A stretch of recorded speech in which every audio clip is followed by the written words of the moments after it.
All right, great. So we're going to begin the second set of conversations with authors that we have at Raisina 2020. First up to discuss India then and now is Professor Anit Mukherjee. And I'm sure you're well aware that he is assistant professor at NTU, Singapore. And he has recently published a book called The Absent Dialogue, Politicians, Bureaucrats, and the Military in India. So seeing that this is an after-hours, after-dinner conversation, and it's after 10, we'll keep it an easy, slow conversation, and everyone, please feel free to raise a point or a remark in the middle so that this can be a two-way conversation. It's going to be a quick conversation because we have 3 authors, and we'll be doing, it's more of a teaser than the full picture, so to speak. But we hope that these conversations incite you to go and buy the book and read.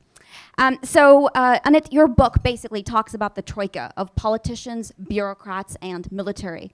And the fact that politicians have perhaps been more or less apathetic. Bureaucrats have actually liked the idea of control as an end rather than a means.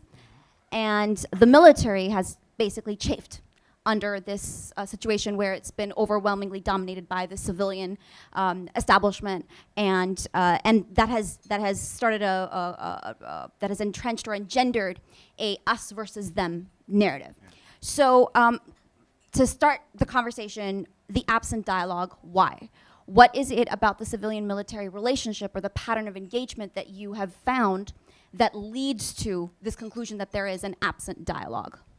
Thank you so much. It is good to be here. Thanks for advertising the book. Thanks to all of you to come here. Before I jump into the question, I must begin by acknowledging the brilliance of Indian intelligence services, right?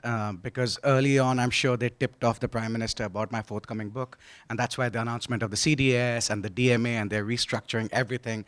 So my book, in some ways, has been like pre-anticipated by the PMO, and they're already taking actions to address the kind of weaknesses that stem from the book. So India's intelligence service is well done. I think they have a way to kind of tap into the OUP kind of network, obviously. So it's my book.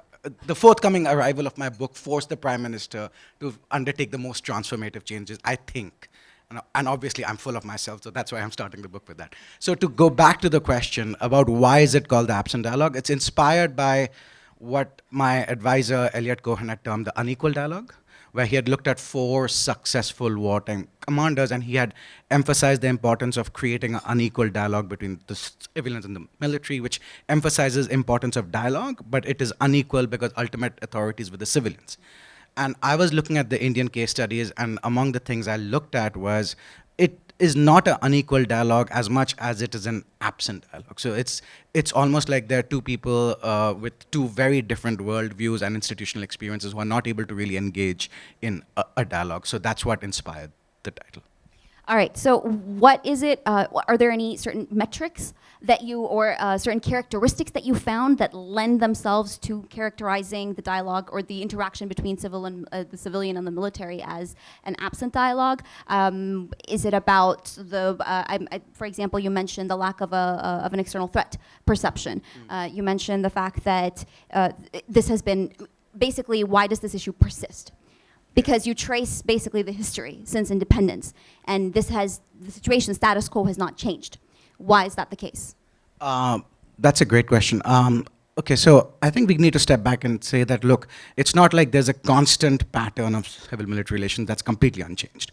So I examined the interaction during Jawaharlal Nehru, Indira Gandhi, Shastri, Rajiv Gandhi, Atal Bihari Vajpayee, and I did find that at certain instances there was more active political interest in the defense matters. So it's not like absent dialogue is a constant, never-changing feature of India. I actually say that if you look at the style of the leadership of the Prime Minister, it plays a very important role in the interaction with the military. So as I discovered, among the most interesting, informative, kind of dialogue that ever happened was under Indira Gandhi, right? She took an active interest in the military. She actually forced them to think about planning together. So it's not a constant feature of it. But among the things I did discover, and this came across both in the archival work and the interviews I did. So I did more than 200 interviews with anybody I could find, right? Former defense ministers, chiefs of army staff, different people.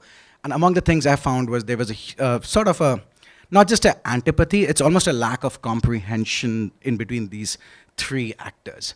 And it is convenient, and there is a continuation in the status quo because I think the system, in some ways, suits all the stakeholders. So if you look at the politicians, although they are overall in charge, but they can actually say, we have empowered the military, they will take all the decisions, so there's no blowback on them. If you look at the bureaucrats, although they get to make a lot of the decision-making powers, but ultimately accountability is not really on them. And if you look at the military, it enjoys a lot of autonomy within its own domain, right? So they don't get asked tough questions of why do you need to have, let's say, for instance, capital-intensive 3 aircraft carriers, or why do you need to create a mountain strike corps? Why don't you think about decreasing your manpower? So they enjoy a fair degree of autonomy over their own internal affairs, and they don't want this to change. And so I argue that this structure is convenient to all stakeholders, but not the country, because it really fundamentally affects military effectiveness, and it has not served military effectiveness well. And if the fundamental purpose of an armed forces is a very effective military, I say that, look, we are paying for not paying attention to any of these issues, and the country should not afford that. And so what needs to change in order to bring about this military effectiveness? I think one of the things that we're witnessing today is perhaps, and history will be a clear witness to any changes in India's foreign policy or India's internal domestic policy or its military policy. But there does seem to be a narrative that India is becoming a little bit more assertive, that it's not shying away from using military power, that it does want to include defense as part of its conversations. And so keeping that in mind, then what are the things that do need to change? That's a great question too. So firstly, I think, and I say that in the book, I think we are at the cusp of a transformation. We are at the cusp of the biggest transformation that we have ever seen in the history of the Indian armed forces. And the way they are going about it right now seems to be on the right tracks, broadly speaking, right? It's still too early to tell if it will work out or not, because this is, it's still unfolding, right? So I cannot make an assessment of what they are doing. I just think it's unprecedented about creating this unique department of the military affairs. I don't know of any other democracy that has this structure. So I'm a little apprehensive of something of uniquism. I'm like, it would be nice if we had something to compare it to, but exceptionalism, uniquism makes me a little apprehensive, but I'll still say, let's give them an opportunity to. So we are at the cusp of a transformation. But I also think that we need to move beyond just saying that we have appointed a CDS, that's the silver bullet, that fixes all the problems, everything's, actually no. So the book examines 5 processes within the Indian military. So I look at weapons procurement, I look at jointness, Army, Air Force, Navy, and the way they operate together. I look at defense planning, officer promotion, officer education. I think if you ask me about what needs to change, each of these processes needs sustained attention. And so if we, again, ask this larger, bigger question, I think, we need to think deeply and have a well-informed dialogue about the strengths and weaknesses of the Indian system. And we cannot have that under the current bureaucracy, service, and the military that exists, because they're not willing to share information. So I've argued this before. We do not have declassification procedures. Scholars at ORF and elsewhere across the country are not really able to dispassionately analyze the military, because the military does not allow its papers to be accessed to actually do a really good study. So that's why if you see the post-independence histories, they're all still marked as it's classified, right? And I think you're doing an injustice to the sacrifices of the people who have made the ultimate sacrifice, because the story of India's story and the Indian armed forces is not bad. It's something to be really proud of, right? We have never threatened democracy. We have done a reasonably good job. India has been a success story, effectively. Yes, it's a success story, right? And I think you should own it. And I think you should give the opportunity to the young people of India, not just to know the military better, to kind of study the military better, but to take part in this conversation of what are the weaknesses and the strengths. Sorry. So to get back to this characterization or this reflection that today India's military is at the cusp of a paradigmatic shift. I think those are the words that you've used in your book. What has prompted this fact of India's military being on the cusp of such big change? If we look at 2019, I think, again, I believe you characterize it such that 2019 was India's first national security election, because defense has not really been an electoral issue. Is it the fact that that security and defense issues are now increasingly becoming part of the political space, and therefore the narrative among people, and so this is the government trying to sort of get ahead of that sort of process. The fact and how do we see this sort of shaping up, just in terms of should we be wary of the politicization of the military going forward? How do you sort of see that shaping up? That's a really interesting two-part question. First is, why did they go about doing this? Frankly, I do not know, right?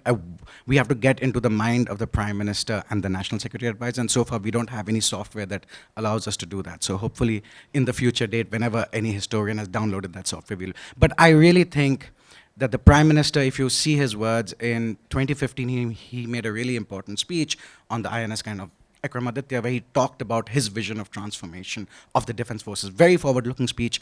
The first term did not realize any of it. So his first term in office was underwhelming defense policy-wise, right? So he spoke about jointness, joint command, tooth-to-tail ratio. None of that really happened. So I don't know whether the Pulwama attack and the Balakot airstrike and the national security elections, and if you see the Congress election manifesto, they had this interesting experiment of a plan for national security with General Hooda, right? And there they say very clearly, the Congress says that, right? That they will appoint a CDS. So did the BJP see that it was being outflanked by the Congress, and so it preempted the potential? Or did the Prime Minister himself think that, look, I mean, in his first term, the bureaucracies, and for this I will blame both the civilian and the military bureaucracies, did not match up to his vision?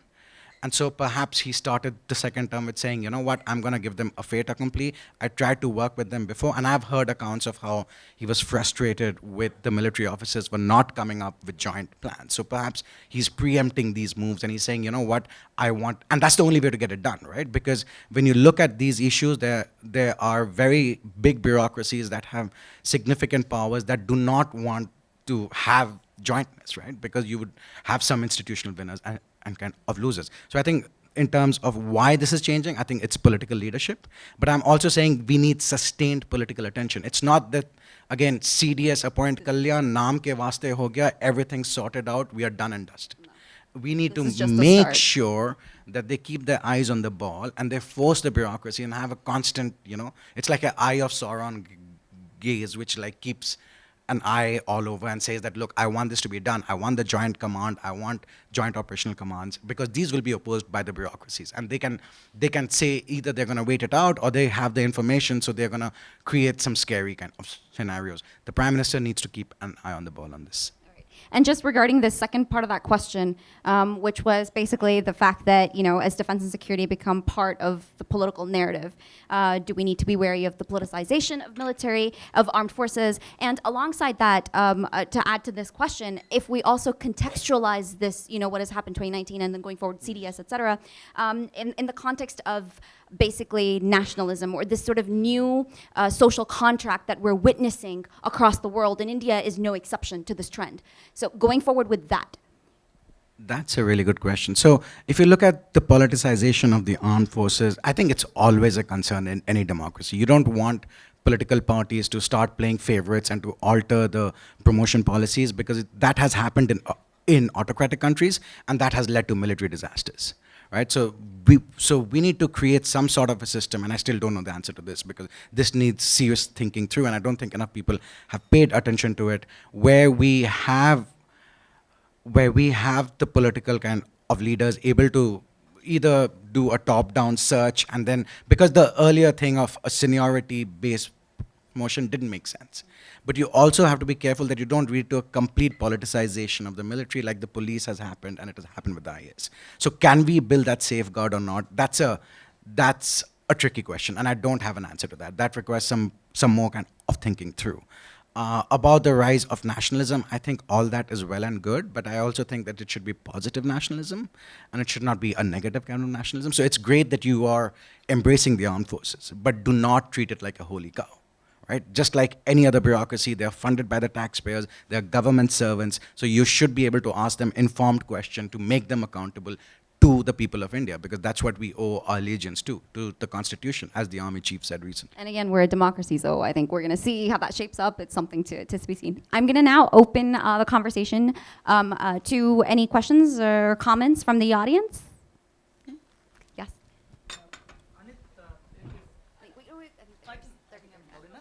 There's one over there. Musical Anit, chairs. I'm sure you recognize that the entire challenge of this is about military education, which is one part of the index that you had in your book.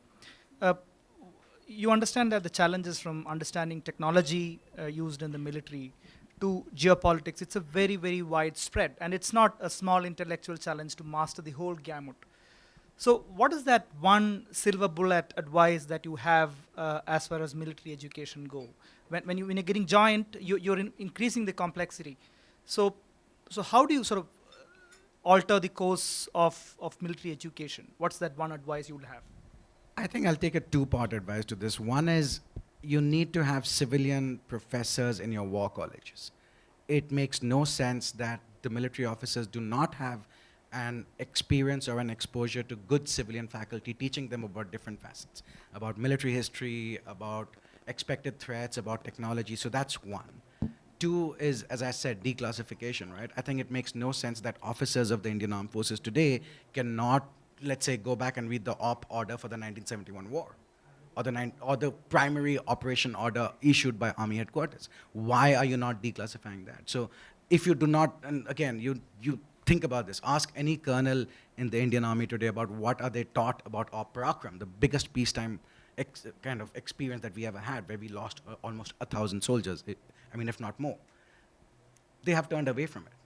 So I think we need to think seriously about professional military education, not just declassification, but also things like the expertise within the Indian officers themselves. They are a generalist officer cadre, just like the IAS, right? So we need to think about even some sort of a specialization within the officer cadre themselves.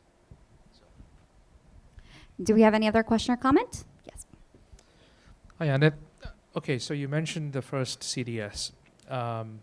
With the formation of the Department of Military Affairs, we've seen a devolution of some of the tasks that the Defense Secretary had before this, and we're already picking up certain fissures now between the Department of Defense and the newly formed Department of Military Affairs, and the appointment of 37 secretaries and things like that. What do you think needs to be the focus now with the things that you mentioned ought to happen under a new CDS?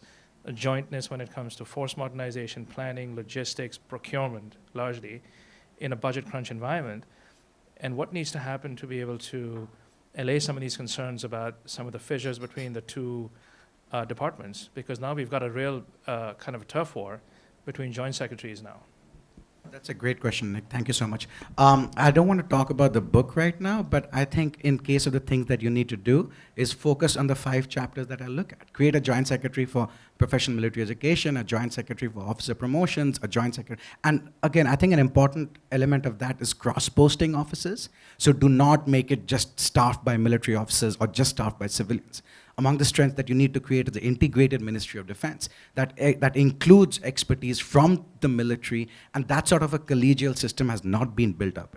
And that would involve not just educating the sort of civilian bureaucrats, but also the military officers to say that, look, you do not owe your primary allegiance to your line yard or your regiment or your service. It's about the defense of India. It's about the Constitution that you have sworn to uphold, right? And so it needs to start thinking about engineering a transformation of how both these actors think about all of these elements. Okay, very, very briefly, please. Sure. Yeah. Just a very quick question on nationalism. If nationalism does play a role in terms of the formation of the armed forces or in terms of procurement, how would we know this? So just because nationalism is present or may not be present, how we actually operationalize this to say that, pretty much cause and effect? And I mean, would we see this in platforms or we see this in aircraft? How would you go about determining that? Thank you. I don't think it actually shapes procurement decisions. I think it just shapes how the public views the armed forces. So I don't think I have argued that if you look at nationalism shapes all of these processes. It just shapes the way that the Indian people are thinking about the armed forces. And that could be positive, but that should not allow for a lack of accountability or scrutiny. Right. And with that, we're gonna end the first conversation. Hello, can you hear me? Okay, there we are. We're back. The Absent Dialogue. Go ahead and check it out online. Buy a copy in bookstore if you haven't already read it. Thank you, Anit. Yeah.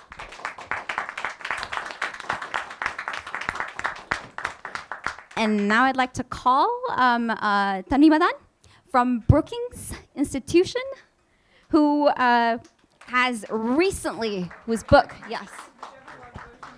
Okay, this is the fancier version, so I'll go with this one. Yes. Her book, Fateful Triangle, How China Shaped U.S.-India Relations During Cold War, has recently been published, and it's out in India this week, right? Yeah. All right. Okay. So, because this is a very new book, I managed to skim through the introduction. Therefore, to start the conversation, how has China shaped U.S.-India relations during the Cold War? Key findings. So first, I just want to say thank you to MEA and ORF. Thank you to Ritika. I hope to exchange I am not Anit Mukherjee. It's fine. Don't worry about it. And I hope to do this for Ritika when she writes her book on connectivity. And thank you to all of you for staying for a post-10 o'clock session. I'm not sure I'd show that amount of dedication, so thank you. So what the book does is it essentially looks back. In the year 2000, Condoleezza Rice, who was an advisor to the Bush administration, or to the Bush campaign, the George W. Bush campaign at the time, wrote a piece in Foreign Affairs where she said, for too long, the U.S. has seen India in the context of Pakistan. And the U.S. now needs to start thinking about India in the context of a rising China. And what this book shows is that what we think of as a recent phenomena, this idea that China, which we almost accept as fact today, that China, convergence in China is driving the US and India together. That this idea that China has shaped the US-India relationship is not actually quite new. It actually goes back to the early years of Indian independence, when US and Indian policymakers both saw each other through a China lens. And China sometimes drove them together when they agreed on it. But at other times, their kind of differences on China, how they saw China, how they thought it should be approached, actually caused serious problems between the two countries. So the book is really about bringing China back into the US-India story. It doesn't argue that, those other factors that we think drove US-India relations, whether it's Pakistan or the Soviet Union, that those things did not matter. But it is saying that without understanding this role that kind of China played in shaping the relationship, you can't understand the past, and frankly, you can't understand the present. And it also shows something Rudra Chaudhry's book shows as well, Forged Crisis, which is that we think of this relationship, you hear policymakers saying this all the time. We moved from estrangement in US-India relations to engagement today. And what you actually see is there was a fair bit of engagement back in the Cold War as well. We need to understand what went right and what drove engagement and what didn't.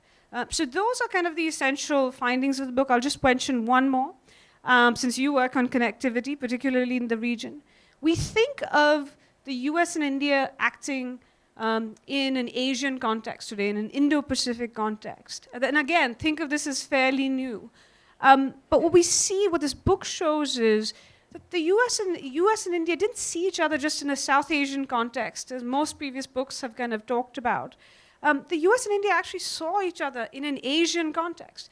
The US wanted to support the rise of India because it saw it back in the 40s and 50s and 60s as a potential counterbalance to China, and a democratic contrast, very much in the way that it does so today, and that a role model not just for South Asian countries, but for Asia as a whole. Similarly, India saw the US as potentially being either problematic or helpful to India, not just in South Asia, but in Asia as a whole. Okay.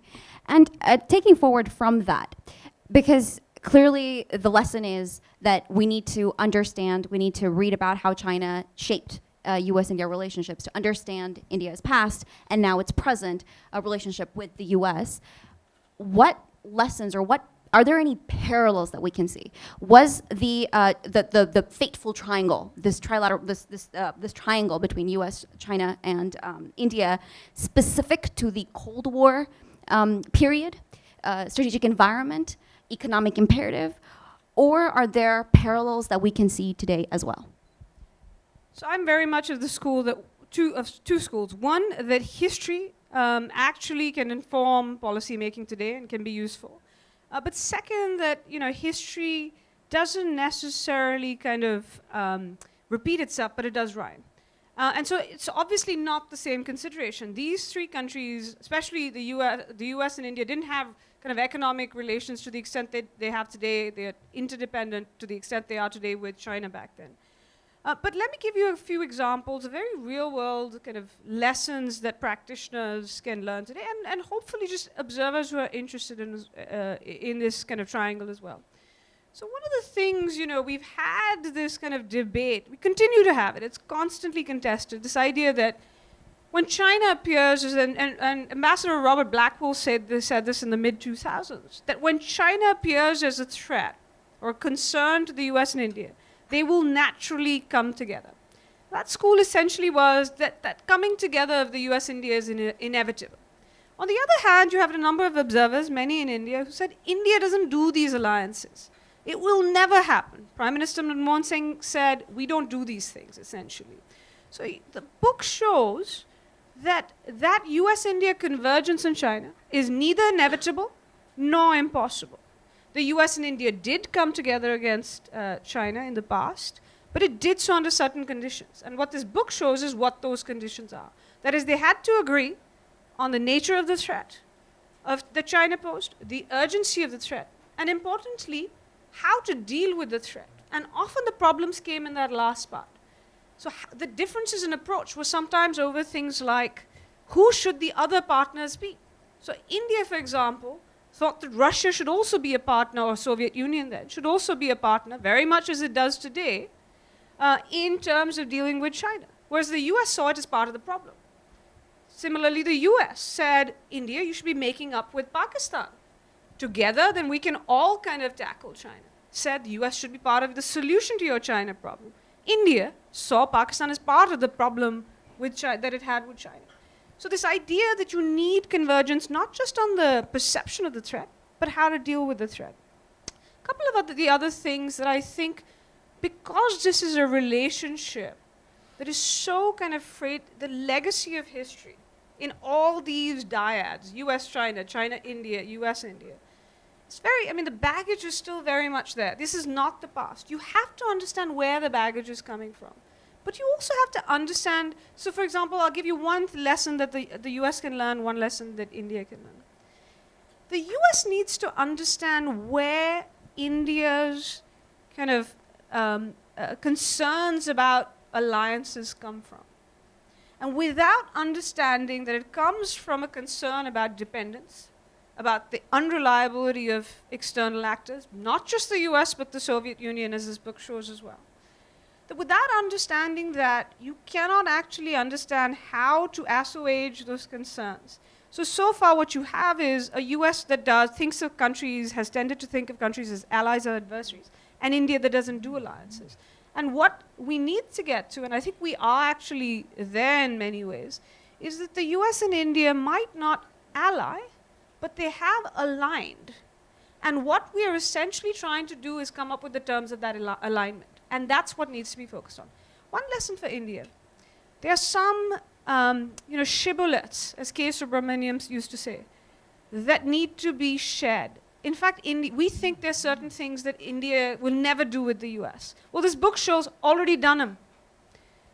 US and India signed an air defense agreement in 1963. which said that in the eventuality of a Chinese attack on India, the US and India would have mutual consultations about the US coming to defend India. U-2s took off from Indian territory multiple times. And these days we're still arguing about whether or not, I mean, it took how many years to sign a limo? India's already done these things because it was seen, not because of kowtowing, it was seen to be in Indian national interest. So I think we need to go back and look at our own history to see we've already done a lot of these things. So let me ask a question, and it's a series of interrelated questions. So one is that clearly China has played a critical part in bringing about an alignment between India and US at different points during the Cold War, and today we're seeing certain convergences appear.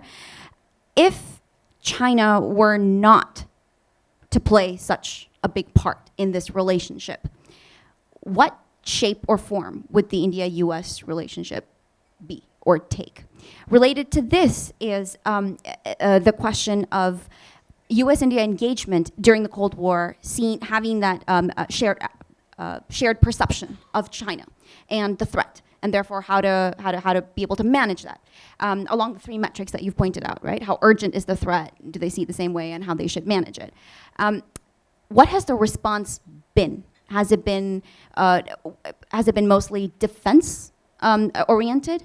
Was there an economic rationale? Because that is one of the questions that we are today sort of, that's one of the issues of the US-India engagement, that even as we are deepening our defense engagement, there are other issues that remain either irritants or not as fully, that they're not as strong as they should be or could be. So while this book is actually a book about how China shaped the relationship, it actually ends by saying that it's unhealthy for the relationship for it just to be driven by China. Because the two countries won't necessarily always agree on China. And when they don't, if that's the only thing driving it, as it was in many ways by the time of the kind of early 70s, then you kind of lose interest in each other when all the other things fall apart. And so the present day context, I think some of you have heard me say this, I think of the US-India relationship as a three-legged stool. Some people, I think Nitin Pai has called it a tripod. And that three-legged stool essentially is the strategic leg of it. There's an economic leg, which strategic leg is heavily China dependent, though not only. There's an economic leg that both countries see each other as economic partners in different ways. And there's a values leg. And today I would argue that frankly, the stool is imbalanced because it's depending too much on that strategic and defense and security cooperation side. And that absent kind of a stabilizing, where you get back to the fact that those other two legs also need to be strong. Because tomorrow, they might still agree that China's a threat. But say the US or India decides, the US has decided we are going to kind of, take a more hawkish position in China. We want to, go full speed ahead. Okay, no, people don't like to use the word containment, but balance. Suppose India decides, see it as a threat, but you know what? Need to focus domestically. Let's kind of find an accommodating approach. If the only thing that US-India relationship is dependent on is China, that convergence goes away, and suddenly there's the question is why do you need this relationship? Because economically, the US says, well, India's not doing well, our businesses aren't coming in. The people who think about it as a fellow democracy will say, not living up to that. So I do think it's actually necessary to think about it being a more balanced relationship. And finally, and very quickly to your, it was not just about defense and security. It was very much about what we call kind of internal balancing. For the US and for India, the idea that India could only be both, when they were supporting India's rise, but also to defend itself, it needed to develop domestic capability.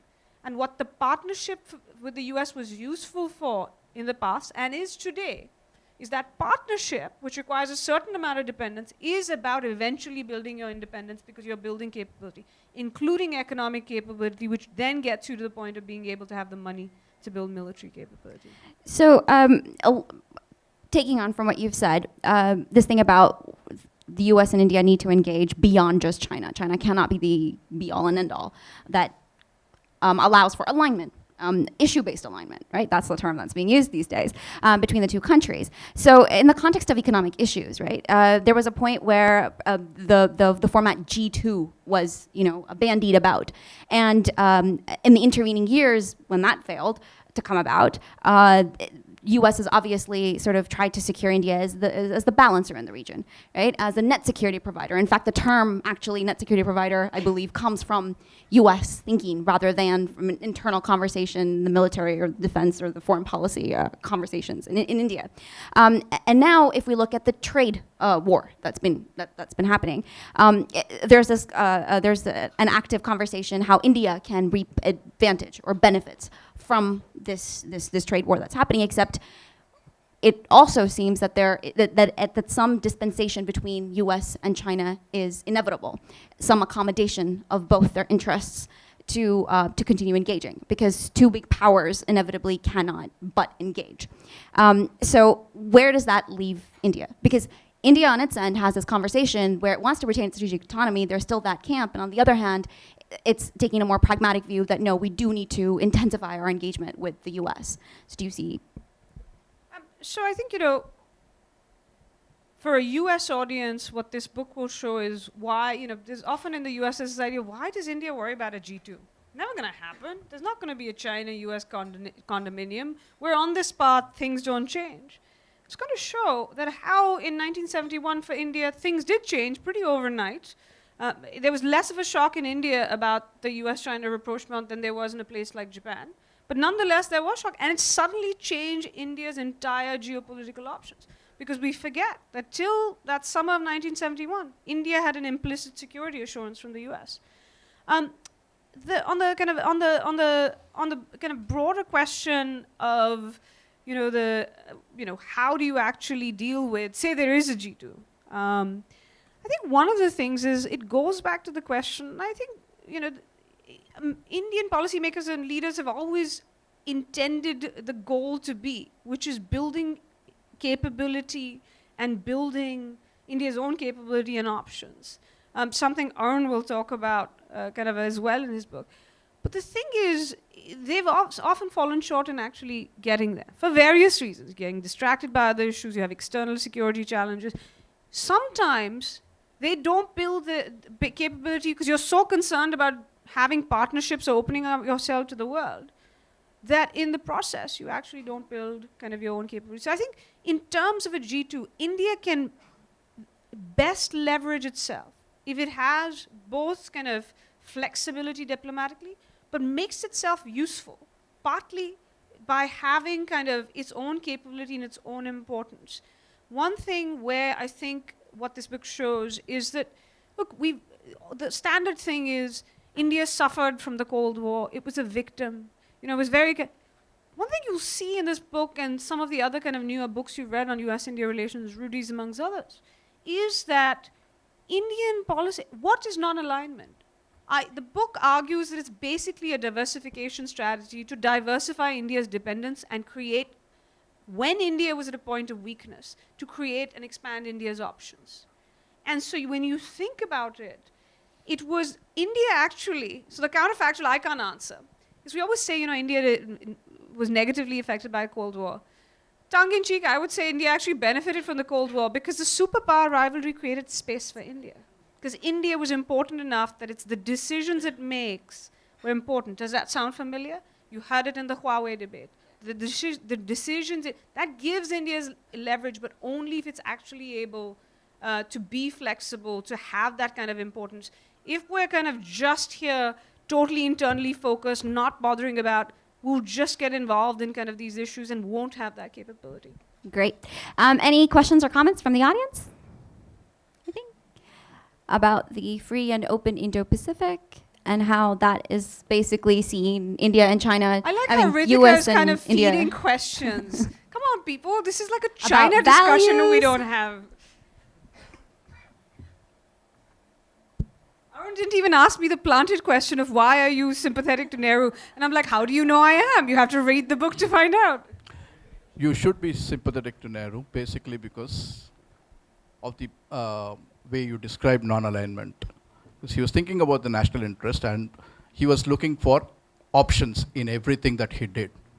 And that goes back to a very Indian idea of nirvana, probably, right? Not being dependent on somebody, but yet to have options. I have a question, actually. We keep on talking about this India-US relationship. It goes back to one of the points you made. Can we make ourselves useful to these guys? You referred to the Condi Rice way of thinking. If you remember, one of the things she said was, we need to get close to India because India is becoming a technological power, right? That was the height of India's IT prowess and all that stuff that was coming up. In the years since then, what has happened is AI, machine learning, fourth industrial revolution, all this stuff. And we are way behind in that. We didn't catch up on innovation, we didn't catch up on AI, we didn't catch up. In fact, we don't have the doctrinal thinking that's necessary for something like that. Does it still make sense for the US to even try to get closer to India? Because can we match up? Europe has the same problem, by the way. The US is way ahead in terms of technology and in terms of how to apply that technology to a particular military problem. India is way behind. So can we make ourselves useful in that sense? I think there's a question from, yes. Yes, a very different. You can take this. Sorry, thank you. A very different sort of question, Tanvi. What led you to this subject? Obviously, there was a process of elimination, things you didn't want to do, but there was something positive about this subject that did make you want to do it. It's clearly a big book that took a lot of effort. So I wanted to ask you about that.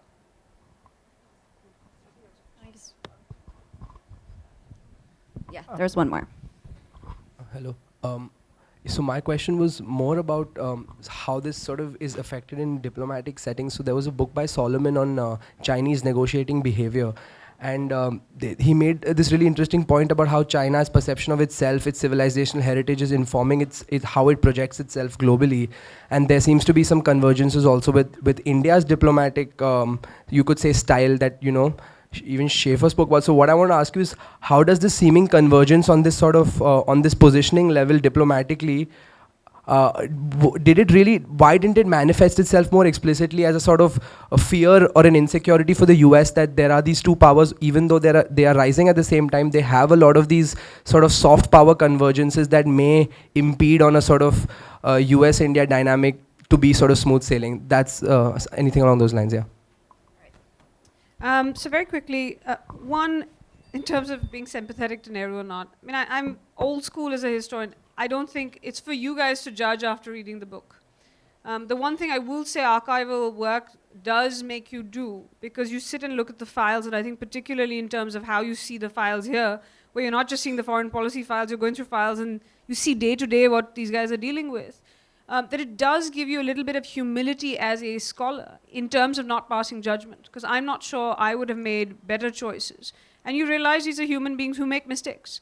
And in terms of the answer, I think one of the things the book does show is that when you saw those early debates on China in India, in independence, the debates are portrayed often as the Nehru versus Patel, right?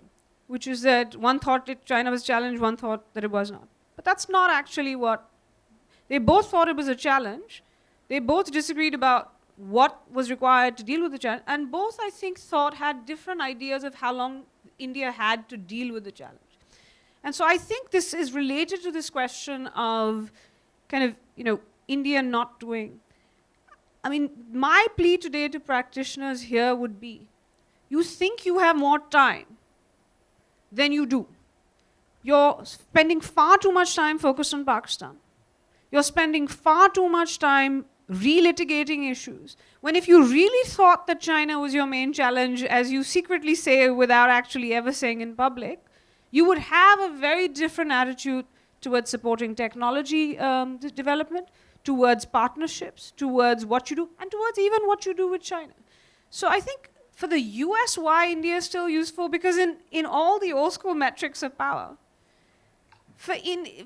even if India, the whole point being, look, India doesn't have to do anything. India just being there is something that, but could India be more of, could be, you have seen people like Ashley tell us, Dan Twining, others saying India could do more to be including on the technology side, but frankly doesn't even have to go to the AI thing, right?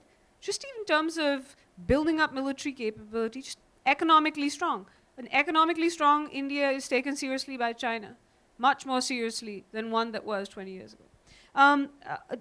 David, on your question, and maybe I'll come back to that in the process and end with that, and just the question of why did the US, so the US was fairly concerned in the beginning about China-India convergence. So the first phase that this book looks at, so the book looks at the relationship from essentially 47 or so, 49 to 1979, when India and the US essentially both normalized relations with China. In the first few years, China-India convergence was actually a problem for India with the US, and the US was quite concerned.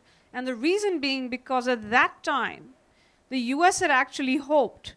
So when Nehru first went, we think these are all new things, and that the US didn't care about India. When Nehru first goes to the US, first prime minister to go as Indian prime minister to the US in 1949, President Truman goes to receive him at the airport.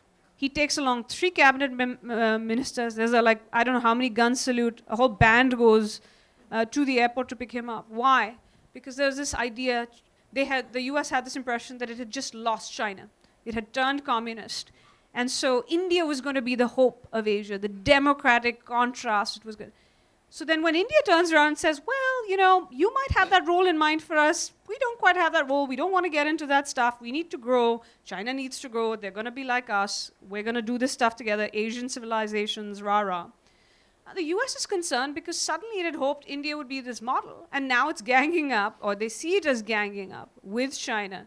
And then could actually be a problem, including, and this plays out in different contexts, in Tibet, on Taiwan, and particularly on the Korean War, where the US had hoped that India would actually take a side and take America's side, essentially. So it does create problems because there's a lot of hope put into this idea that India could appear as a contrast, and a China-India condominium could be a problem, just like a G2, a different G2 was a problem for US interests in Asia. Finally, David, again, very old school. I didn't go looking for this. I was interested in looking, and in those days the archives, the Indian archives had started opening up. And the US-India relationship hadn't been looked at in a while, even in terms of the US diplomatic kind of history, and it had been left alone for Dennis Cox's books and others. But essentially, Bob McMahon's, they had, and a lot of American papers had been, I was in Austin, Texas, I was in grad school, so I used to go and sit in the LBJ archives all the time, and here I was sitting, expecting to see these policymakers discuss Pakistan, see India in the context of Pakistan. After all, the Johnson administration is when, the 65 war happens. And I noticed that what these guys kept mentioning was China. It's like, how is this gonna, if we don't, if we let India fail, while Soviet-backed, China succeeds, we would have lost the race in Asia. The fateful race is what they used to call it. And so I was like, wait, this kind of sounds familiar. And then you even had Johnson things, and Ritika's going to kind of, time's up, is flashing. So very quick, it wasn't just strategic. Johnson had this sense that if he lost India on his beat, like Truman lost China, and he put it in political terms, because he was frustrated with India, and somebody says to him, why don't you just let India fall? Let them go communist. He said, if that happens on my watch, if that happens on the Democrats' watch, we will never be able to win an election again. And this is happening in the context of Vietnam. So for me, it was just like, wow, I didn't know this China thing was playing out. Let me go and see if this was playing out in other administrations, and then trying to see, was this something that actually Indian policymakers, and there are times where I say it doesn't matter. So I'm not trying to say, well, China mattered all the time. But I did try to tease out, when did it matter? How did it matter? And does it make sense for us to look at it today? Thanks. It was basically fated that she would look at this. Thank you, Tanvi. Thank you so much, Ritika.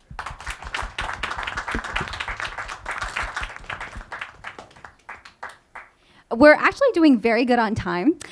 We now have our last author speaker, introducing Arun Mohan Sukumar, who was until very recently a colleague at ORF.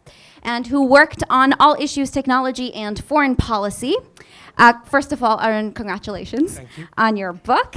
And so, like the other two books that we have talked about in today's session, this book too fills a gap in the literature that exists. We've talked about military capacity of India then and now. We've talked about diplomatic capacity and actually just the essential, the imperative for India to build capacity, full stop. And now we're going to talk about India's technological capacity. So this is the book, Midnight's Machines, A Political History of Technology in India. Please go check it out online in bookstores, buy, read, and enjoy. Okay, so Arun, this book basically traces India's tryst with technology since independence. And you have divided it up into 4 eras.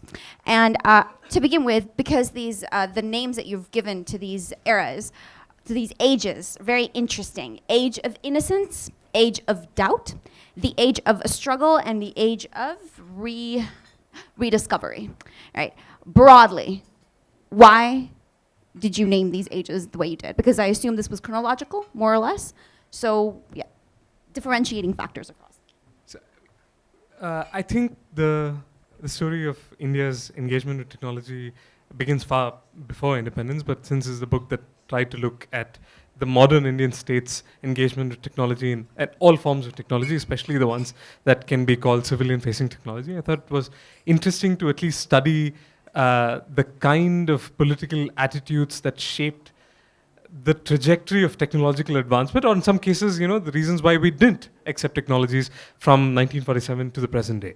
So the age of innocence, essentially a period that marks the years from 1945, the end of the Second World War, to pretty much the time around I would say, the India-China war, is a period which we considered, I believe, technology to be a force for good, but technology in the right amounts, largely driven by the towering presence of Jawaharlal Nehru as our Prime Minister for all of that period, from 1947 to 1962 and onwards till his death. I think the predominant political attitude in India towards technology was that, of course, it had all these limitless possibilities. We were born into the world as an independent country on the back of the atomic age. So these technologies presented a lot of possibilities for us to modernize ourselves. And it fell to Nehru and his advisors to say that you should calibrate modernization in the way that, in a uniquely Indian way. We should not industrialize like the West, where it has, and there were other people, not just Nehru, one figure from the freedom movement who I profile is Madan Mohan Malavia, who was a votary of industrialization in a way that Mahatma Gandhi and Nehru never could have been. But he too looked at Nazi Germany and fascist Italy to say that soulless industrialization may create a problem. So Indians, at least the Indian political class in this first age, wanted to modernize India on their own terms, which was a very naive, and I believe, naive is a harsh word perhaps, but it was an innocent time where we believed that we could make technology what we wanted it to be. The second period, which sort of begins from the India-China war, which really sort of has left an indelible legacy on India's technological advancement. I hope we have some time, because this is an IR platform. I hope we get some time to talk about it. It begins from the India-China war to, I suppose, the final years of the emergency, where the political attitude primarily towards technology was one of doubt. It dawned upon India, not just the political class, the elite political class, but also the larger public, that there was this, that we were acutely deficient in many basic technological components that we needed to win a war, whether it was diodes or basic electronic components that we needed to manufacture technologies like radar, which had been invented 30, 40 years ago. And this sort of rude awakening primarily on account of the India-China war, led to skepticism towards technology, a harvesting, concurrently there was a series of economic crises that we had to lead with, including the back-to-back deficits, the back-to-back famines in 1965 and 1966, a lot of which resulted in the tying of the Indian government's hands to procure technology from abroad. So this and the 70s following which were generally a weird time, which resulted in the rise of the counterculture movement and so on and so forth, an anti-technology strain of thought, of a strain of an anti-technology intellectual movement that we have now seen, to be on the resurgence, essentially had its roots in the late 60s and the 70s, all of which prompted the government to take an anti-technology stance. Some of it was driven, like I said, by opportunism, because these economic crises had debilitated the government's exchequer. But there was also a predominant, sort of a rather very influential school of thought within the Indira Gandhi government, which mistrusted technology, which were largely beholden to the trade unions and the labor movements of the 70s, which did not want computers to be introduced in India in a big way, all of which seeded doubt in the mind of the ordinary Indian citizen vis-a-vis technology. So which is broadly categorized as the age of doubt in India. The third is the age of struggle, and I named it the age of struggle because the period from 1980s to from 1980, or perhaps the end of the emergency, to 1999 is often characterized as a great moment in India vis-a-vis economic modernization and technological advancement, because it coincided with the term of Rajiv Gandhi, who is acknowledged to be this great technocrat. His advisors were pejoratively known as the computer boys, and so on and so forth. And it's also a fact that the liberalization story in India today, most economists now agree that it didn't begin in 1991, it began in 1980 with the second coming of Indira Gandhi after the emergency. But it is also the age of struggle, because this is the time when the Indian government actively pushed technological advancement sold technological advancement to the Indian people, but they were met with a great pushback. And the book argues that this had to do with the seeding of doubt for the last 2 decades preceding it. But the fact is that India did not sign on to the Human Genome Project at this time. India could not computerize every district in the country as Rajiv Gandhi wanted to. India could not create these networks in many ways which preceded Google. There's this, many of us are familiar with the National Informatics Center, the NIC. The NIC at that point of time in 1984 or so had created a network that would have rivaled Google in terms of its queryability, in terms of the information that it could have harvested had all the districts in India been computerized. This was the time that Indira Gandhi, for very eminently political purposes, decided to send a man to space. This is also the time, which is a story well known, but this is also the time that Indira Gandhi wanted to, and did manage to send a few successful expeditions to the Antarctic. These were all truly transformational moments in India's technological history, but they didn't lead to anything. India managed to secure access as a special, I forget the term, some sort of a special signatory to the Antarctic Treaty, but we never went anywhere with our quest for mining the resources that were present in the Antarctic. We never went with our research on biotechnology, which was sort of valorized during Rajiv Gandhi's time. So there were many factors for this, but the book's argument is that this period was generally characterized by the struggle of the Indian government to sell technology to the ordinary public, which was simply not willing to embrace machines in a visceral way. And that sort of changed, at least that's what the book claims, from 1999 with the Y2K crisis, which resulted in computing becoming ubiquitous in India, changing the nature of personal computing in India, but also sort of changing the nature of our international relationships, primarily with the United States, which sort of eased the flow of technology from the West with the blessings of the United States, and in many respects also allowed the ordinary Indian public to engage with technology with very limited assistance from the state. Y2K largely happened without the Indian state's involvement, and the fact that more and more Indians could finally access a computer and make what they wanted out of it, essentially, I think the book argues, has allowed us to rediscover technology in the same terms that our freedom fighters wanted for the country to discover it.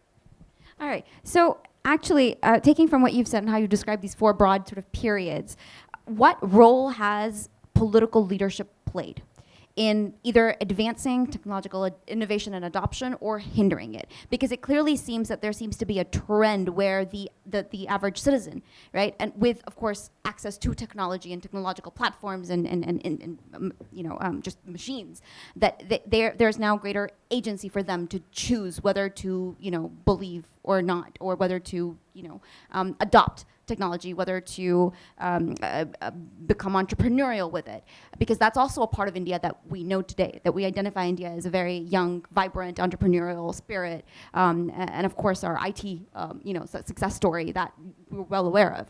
So how far has political leadership or the state, what role has that actually played? It's entirely, I would say, the story of technological advancement of India in India has been personality driven. To a fault. And I think it begins with the story of Indian independence, the fact that the leading light of Indian independence was Mahatma Gandhi, and the fact that he mistrusted machines, and there's no way to, sugarcoat this. And the fact that he mistrusted machines meant that his political heirs could not take this pro-industrialization stance. And of course, the primary political heir to the Mahatma's legacy was Nehru. And there is this interesting correspondence between Aldous Huxley and Nehru, where Huxley says, Mahatma Gandhi has all these views on technology and he hates machines. How are you really going to realize your vision of scientific temper and creating these temples of modern India when you are pretty much belaboring under, and this was, I think, while the Mahatma was still alive, when you are effectively belaboring under the shadow of Gandhi. And I like the way Tanvi really faced it. It's easy for us to sort of criticize Nehru's legacy and things that the many wrong things that he did during the many years that he was in power. But the fact is that the man had to draw a very fine line between not upsetting people who were Gandhians and who still had a great sort of political influence in the scheme of things, and sort of carry on his scheme for modernization and respond to people like Huxley and say, look, this is not his view accurately. So he goes great lengths to defend Mahatma Gandhi's view on technology. He says he's not a technology skeptic. He's just worried about the pernicious effect of technology on the fabric of India and so on and so forth. So he's clearly playing the politician's role. And thanks to his voluminous correspondence, we know now today what Nehru thought about technology. Some could characterize it to be naive, which is why I have characterized that period as the age of innocence. The fact is also that we were born into the Second World War, which effectively incubated most modern technologies known to man today, ranging from plastic to food processing to antibiotics. Forget the military stuff, which all again came from the Second World War. Most civilian technologies that we know today came out of the Second World War. We thought we would access all those technologies and use it to modernize the country. But the fact is that at the end of the Second World War, these so-called export control regimes propped up, which effectively ensured both from the, there were no formal arrangements at that time, but the fact is that both the United States and the USSR wanted for these new technologies to be available only to their quote-unquote spheres of influence. And India, being non-aligned, did not fall into either sphere of influence. And it was extraordinarily difficult for us to access those technologies. It is to the credit of Indian diplomacy that we managed to get some technologies that later formed the backbone of our atomic program, of our space program, despite the political difficulties. So famously, the first rocket launch that happened in Tumba in 1963, well before ISRO was created, had a Nike Apache rocket, which was an American-made rocket. There was Soviet computers monitoring the launch and a Soviet helicopter which was supplied to monitor the skies of Trivandrum to see whether the launch went well. The payload, the sodium vapor, was supplied by France. And if this is not a story in non-alignment, a successful non-alignment, I don't know what is. And of course, the fact is that we did not perhaps embrace machines in a mass way during those critical years. But the fact is that we managed to secure technologies despite all the international, the fraught political scenario that characterized the Cold War. And I think it stands to the credit of Nehru, primarily, who had this vision of engaging the world earnestly, perhaps naively at times, earnestly, which I think got countries interested in what India had to offer as well. Did India lose out in the first few years, in the first couple of decades? As you said, that there was the age of innocence, the age of naivete, the age of doubt, the age of struggle, as there was a real attempt trying to to have the masses absorb these technological innovations, but because of the legacy of doubt, they were not okay. That there wasn't as much uptake as would have been ideal.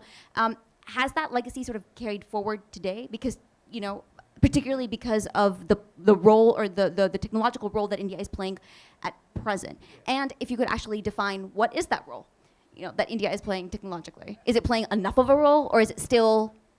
So a lot in the book has to do with the role of the state. And I think the state is sort of reinforcing itself in the technological domain in ways that I don't think will serve the public well. The two examples I can offer are the end of the 1962 war with China and the debate that we're seeing on 5G now between the United States and China and, well, not the United States, but allied countries as well, and China on the other hand. Soon after the 1962 war with China, you had the Electronics Committee that was set up under the chairmanship of Homi Bhabha. This committee had, I think, of course, it had the foremost scientists of the time, but also was heavily populated by military men. And on account of the military's involvement, Professor Mukherjee sort of dealt with briefly, the records of the committee are still classified because there were 3 military men in the main committee and there were subcommittees as well. But this was a moment where India could have said we had to industrialize in a serious way because the innovation that will supply the military technology that we need to fight wars are going to come from civilians. Diodes and capacitors and transistors are going to be manufactured by civilian companies, and civilian companies, which is how the military industrial complex was created in the United States, for example. Right? You need to have that civilian base upon which military technologies can be built. But unfortunately, because the rather vitiated environment in which the 1962 war was fought and the results for India, on account of that political atmosphere, the debate on technology and the policy deliberations on technology happened in secrecy. And then you had committee after committee being set up by bureaucrats, which is the chapter on the babus, basically. So that was a pivotal moment for India vis-a-vis its technological advancement and the way it thought about technology. And the book's argument is that this line of thinking hindered our progress to the extent that we could have opened up some of these sectors earlier than before to the private sector. The same is happening with the 5G debate, I feel, in many respects, because the security establishment is having a heavier than, say, usual on 5G, in my view, because as somebody sort of very eloquently put it the other way, the only question for India to decide on 5G is whether it wants to be surveilled by the Americans or by the Chinese. The standards for 5G have pretty much been set, I wouldn't say a decade ago, but the applied standards of 5G are still being evolved, but most of the standards on 5G that really matter to us with regards to communication, health, transport, education, etc., have already been set by the companies that had a head start before any of that. So the Indian security establishment's view that we will somehow keep Chinese companies away and thereby secure our networks from any manner of surveillance or espionage is just a pipe dream. In fact, this debate, much like the 1962 war, of course, that happened on a different scale, so perhaps the comparison is not entirely accurate, but this moment of the rise of China and the technological head start that it has now had over India is now being used by the security establishment to influence what is first and primarily to me an economic decision. The rolling out of 5G into the civilian sector. It may have military implications, no doubt about it, and I don't mean to de-nuance the debate at all, but this is the legacy of the state. One would have imagined that from 1991, the Indian state would have receded into the background while the role of the technology would have been more left to the private sector, but that is unfortunately not the case. The reasons for that will be diagnosed by a historian with the wisdom of hindsight and better perspective than me. All right. And on that note, comments or questions from the audience? Arun, we are at the cusp of Industry 4.0, and do you think India is ready? Because we were a big story when ICT, communication technology and information technology broke out, and You have Google and Microsoft headed by an Indian. Are we ready for 4.0 in India? What do you think are the impediments if there is a problem that you see with academia, industry, etc.?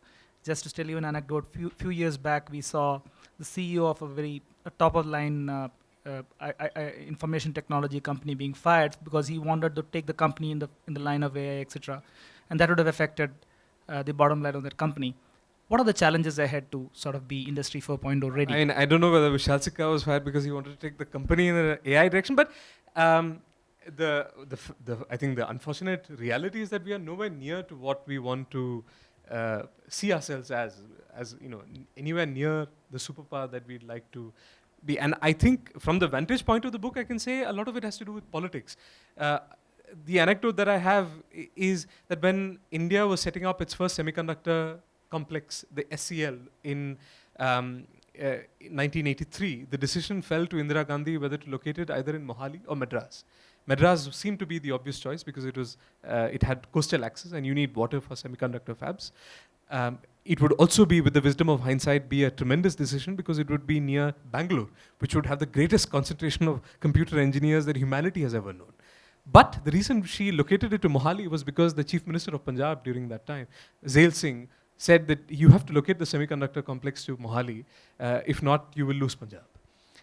What was essentially a decision that had to be made on its merits. And, I can now speak, this is, of course, officially documented in Ashok Parthasarathy, was her scientific advisor memoirs. So this is not something I'm breaking to the world. But the fact is that these decisions could have been made with more rigor and assessment that merited the seriousness of the consequences of that decision. Right? Instead, there was a great deal of politicking which could have been avoided in certainly a case like this. And what happened with the semiconductor plant was that it burnt down under very dubious circumstances in 1989, just as India was negotiating access to a supercomputer. But so there are all kinds of conspiracy theories that abound. But the fact is that from then to now, we have not been able to achieve competence in semiconductor manufacturing, which is the nucleus of all our aspirations on Industry 4.0 or whatever it is that we call. So if we are unable to, and other countries have now had a comparative advantage, which we just can't beat. Because if a Taiwan or a South Korea has started manufacturing chips, then it's very difficult to get ahead of the curve because that's how the industry is organized. It's very difficult to get ahead of the curve and then sort of say, we will now manufacture indigenously these semiconductors, which is what the Narendra Modi government promised to do when it came to power. So some of this is pure political packaging meant for day-to-day consumption and does not really reflect what our aspirations should be. Do we have any other very quick? Yes. We'll take two and then. Sure. So, two questions maybe. One is just I'm almost connecting something that Tanvi said to something that you said. And I'm only a couple of chapters into the book, so I have to start with just the Nehru pieces. You criticize him for sort of not being able to build this link between the education and the research side that he wanted to anything that was practically happening in industry. Right. And that's arguably what led to the kind of quote-unquote brain drain that we saw, right? The path dependence of this is such that today that diaspora is probably an asset for us, right? So is it sort of, has it come full circle? Have we been able to use that to actually bring back access to a kind of thinking and technology and capacity that we might not have found had we tried to go the pure sort of indigenous linkage path? And then the second one is, I'm going to do the thing that, no historian likes having done to them, which is, what is age 5 going to be? What's your best guess? What's age 5? I don't know. Age 5. You've got 4, right? Oh, age 5.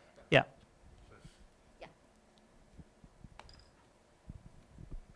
Actually, my questions are connected.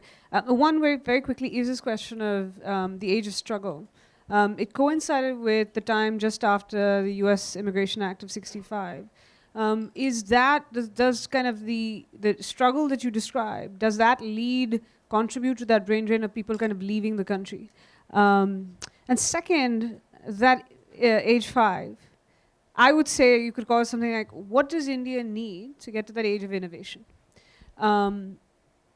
Particularly in relation to the role of the state and the ecosystem it needs to create. Because while we can say, look, private sector, no state, whether Taiwan, whether China, whether US, has ever done this without the state having a role It's just a proper role in terms of creating the ecosystem and then getting out of the way. So what does India need to do? If you had like a magic wand, how do you get India to the age of innovation? Okay, very quick. Hey, sorry, I was just wondering, do you think through the book that you're slightly unkind to the Indian state? And I asked that question because, I mean, people make mistakes all the time. The United Kingdom built an entire aircraft carrier and then bought the wrong planes for it 2 years ago, right? So, I mean, end of the day, India produces more vaccines than anyone else in the world. MSF, WHO, they live off our vaccines, whether it's Bharat in Hyderabad or elsewhere. We build India Stack, you're building Health Stack. The government of India built UPI, and whether you like it or not, we build Aadhaar, right? So I was just wondering, and all of these are state initiatives. I can't think of another alternative model anywhere in the world apart from China, which is state-backed capital. So I was just wondering if, you thought maybe in hindsight as a historian, is maybe you being a little unkind. And I will go very brief answers, please. Sure. I think I will start with Rudro's question. There are 4 examples where India has successfully, on account of the state, and these are not exhaustive examples, where India has the Indian state has manufactured technology or incubated technology.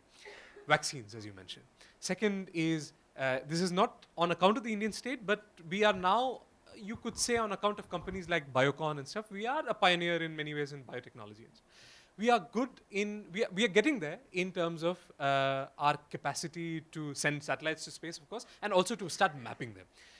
And finally, computing. Now, the reason why we are so proficient in the manufacturing of generic pharmaceuticals is because in the 50s, Nehru entered into negotiations with Merck to create penicillin at scale.